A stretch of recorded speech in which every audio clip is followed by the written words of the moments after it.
श्री सद्गुरुदेव की जय। साहेब यथा पिंडे यथा ब्रह्मांडे, ये वेदों में शास्त्रों में कई जगह है। ज्योतिष आचार्य भी इसको यूज करते हैं कई जगह। जैसा ये पिंड है, ये शरीर, वैसा ये ब्रह्मांड है। इसके अंदर अगर जल का अनुपात विज्ञान के मुताबिक, जो आज का विज्ञान क्या कहता है कि शरीर में लगभग 60% के करीब लगभग जल है, मस्तिष्क में 85%, रक्त में 79, फेफड़ों में लगभग 80% और पूरी पृथ्वी का 71% हिस्सा जल से ढका हुआ है। और यहाँ हमारे ऋषि मुनियों ने शास्त्रों में कहा यथा पिंडे यथा ब्रह्मांडे, इस पृथ्वी पर जितना जल है उतनी प्रतिशत ही शरीर में है। इस पर गहन चिंतन की आवश्यकता है, गहन शोध की आवश्यकता है। लेकिन ये कब संभव होगा? जब समन्वय होगा। समन्वय अभी पिछली कड़ी में जामवंत यानी ज्ञानवंत, अनुभवयुक्त, अनुभव हमारे पूर्वज, वहां जामवंत जी हनुमान को उनकी ताकत याद दिलाते हैं कि आप सक्षम हैं, आप कुछ भी कर सकते हैं। तो वो अनुभव जब नई पीढ़ी और पुरानी पीढ़ी का समन्वय होगा, वैचारिक मतभेद होते हैं, लेकिन उन मतभेदों को भुलाकर और मिलजुल कर उनका अनुभव और युवा की क्षमता जब दोनों मिलकर प्रयास करें तो स्टिकी परिणाम आएंगे, बहुत बड़े परिणाम आएंगे। वहाँ जामवंत जी कहते हैं कि अब मैं बूढ़ा हो चुका हूँ, नहीं तो मैं भी समुद्र लांघ सकता हूँ। इसलिए आप जाएं, आप युवा हैं। उन्हें उनकी ताकत याद करा के उन्हें प्रेरित किया।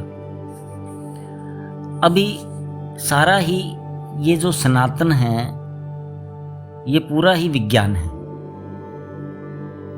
इसके अंदर कई बार आपने भी सुना होगा कई चैनलों पर, उसमें हनुमान चालीसा की एक चौपाई, जुग सहस्त्र जोजन पर भानु ले लियो ताई मधुर फल जानो, ये अवधी भाषा में तुलसीदास जी ने लिखा।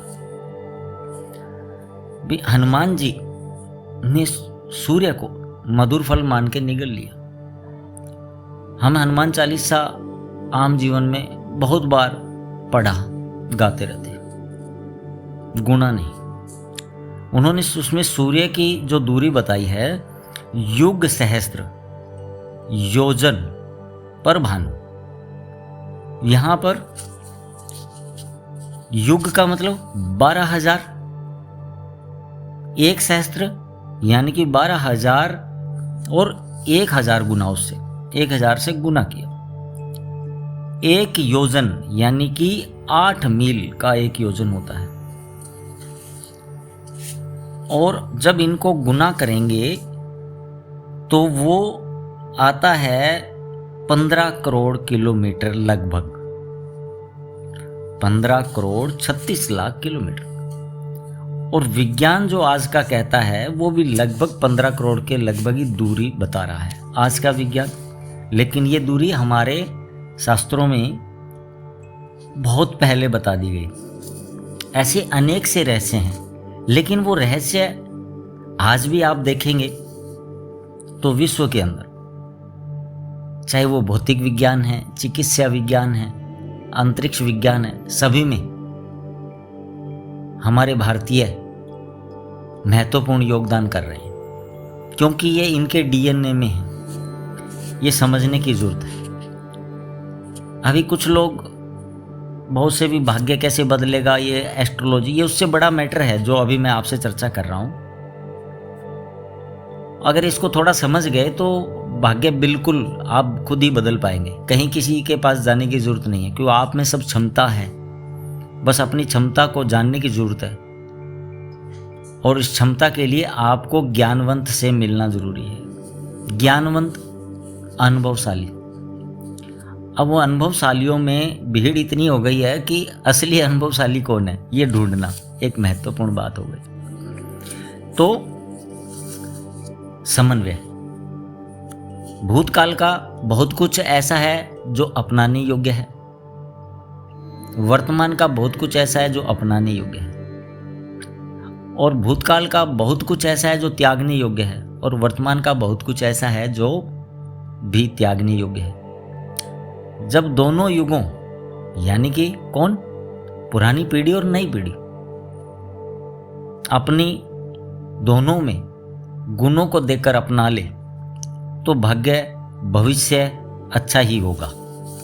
तो ये चीज़ें, हमारा जो प्रत्येक ग्रंथ है वो भरा पड़ा है इन चीज़ों से, कोई तुकबंदी नहीं है, पर इन पे गहन विचार करने की ज़रूरत है।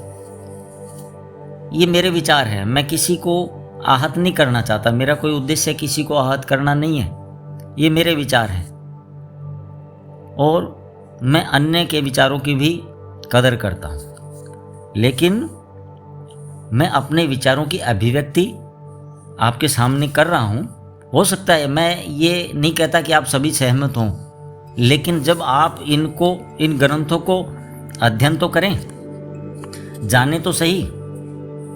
धर्मांधता बहुत बड़ा अभिशाप।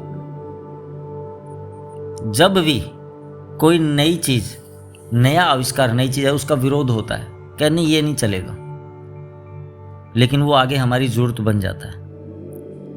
तो जब भी कुछ नई विचारधाराएं आती हैं, तो जो पुरानी विचारधाराओं से जीवन यापन करने वाले, जिन्होंने व्यवसाय के रूप में अपने व्यवसाय को विकसित किया पुरानी विचारधाराओं के आधार पर, वो प्रभावित होते हैं, तो वो इस जनसमूह को वो बरगला कर विरोध के लिए प्रेरित करते हैं। बाकी हमारी संस्कृति बहुत महान है। भारत पहले भी विश्व गुरु था, आगे भी होगा। तो ये जो भविष्य है, एक मेरे को जानकारी में आया कि एक व्यक्ति ने वाहन खरीद लिया, और उस व्यक्ति का वाहन गिर गया, कि एक्सीडेंट हो गया, दुर्घटना हो गई। संयोग से किसी ने बताया कि उसने शनिवार को खरीद लिया था, इसलिए उसके साथ ऐसा हो। अरे भाई, शनि का क्या व्यक्तिगत दुश्मनी थोड़ी ना किसी के साथ, वो तो न्याय के देवता हैं। बाद में पता लगा कि जो दुर्घटना का कारण था वो उस व्यक्ति ने नशा कर रखा था। अब उसमें शनि का क्या कसूर है भाई? उसने नशा करके चलाया, बैलेंस नहीं बना, दुर्घटना हो गई। उसमें शनि या क्या ग्रह नक्षत्र जो है प्रभाव डालते हैं, लेकिन उसको हमने वैज्ञानिक दृष्टि से जानकर, न कि अंधविश्वास से। और जब हम वैज्ञानिक दृष्टि से उसको जानेंगे तो वो सब चीज़ें हमारे पास उपलब्ध हैं, कहीं भटकने की जरूरत नहीं है। सारे ग्रह नक्षत्र, उनके हल हमारे पास मौजूद हैं और हमारे शास्त्रों में हैं। लेकिन धर्मांधता अभिशाप है, बचें। इस धर्मांधता की वजह से इस पृथ्वी पर बार बार बहुत जनहानि हुई है। साहेब बंद।